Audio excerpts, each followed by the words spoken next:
Bonjour, bienvenue dans le tutoriel de Visio. Nous allons vous expliquer, grâce à ce tutoriel, comment procéder à une élaboration d'un ordinogramme. Veuillez ouvrir le programme en passant par le menu Démarrer. Dans la barre de recherche, veuillez taper le mot Audi. Celui-ci vous ouvrira le bon format. Appuyez ensuite sur le bouton Créer. Pour comprendre Visio, il faut d'abord commencer par les formes. Chaque forme représente une action différente. Le carré représente une action pure. Le losange représente les questions. Le rond se situe en fin de page et en début de page. Finalement, l'ovale marque le début et la fin d'une procédure.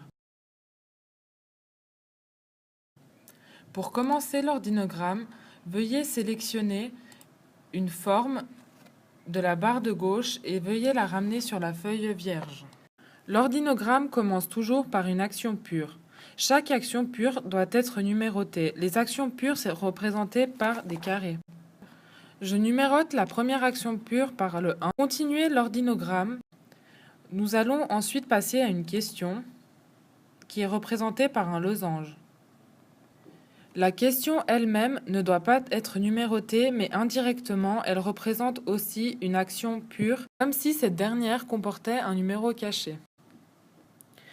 La question, déjà douchée la veille, offre deux choix de réponse. La réponse oui ou la réponse non. La réponse oui doit être numérotée 2A car celle-ci nécessite qu'une action pour être réalisée. La réponse non, quant à elle, offre deux choix d'action, 2B se doucher ou 2C se sécher. La réponse comportant le moins d'actions doit suivre la ligne directrice de l'ordinogramme. Il faut repartir de la dernière action de la ligne directrice, ici 2A, s'habiller. Nous continuons alors avec une nouvelle question. La question « Envie de manger » est numérotée indirectement 3. Celle-ci offre, comme la question précédente, deux réponses possibles, oui et non. La réponse oui à la question « Envie de manger » offre deux actions possibles.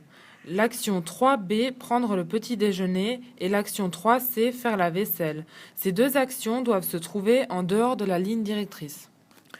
La réponse non, quant à elle, offre une seule action possible. Cette dernière est numérotée 3A et se nomme faire chauffer la moto. Elle se situe donc dans la ligne directrice de l'ordinogramme. L'action 3A, ne suscitant pas de questions supplémentaires, continue par une autre action.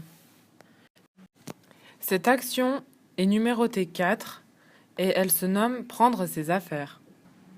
L'action 4 ne suscite pas non plus de questions supplémentaires. Elle est suivie de l'action numéro 5, prendre la moto et partir.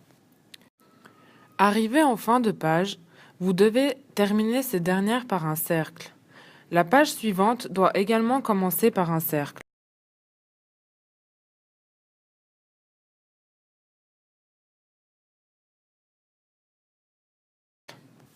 L'action 5 suscite une question qui, elle, doit être numérotée indirectement 6.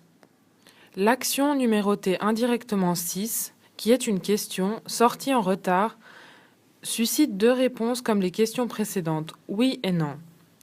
La réponse oui, offrant deux possibilités, doit se trouver en dehors de la ligne directrice. Les deux questions doivent être numérotées 6B et 6C. Pour rappel, ces deux actions sont numérotées B et C car l'action qui reste sur la ligne directrice doit être numérotée avec la lettre A. La réponse non à la question doit être donc numérotée 6A et celle-ci est nommée prendre la route normale. Contrairement aux questions précédentes, la réponse 6C renvoie directement à l'action 7.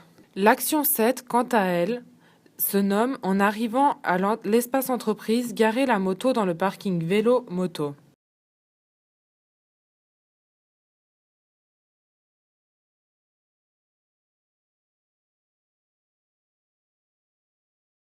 L'action 7, ne suscitant pas de questions supplémentaires, renvoie directement à l'action 8, qui, elle, se nomme « Se rendre dans les bureaux ».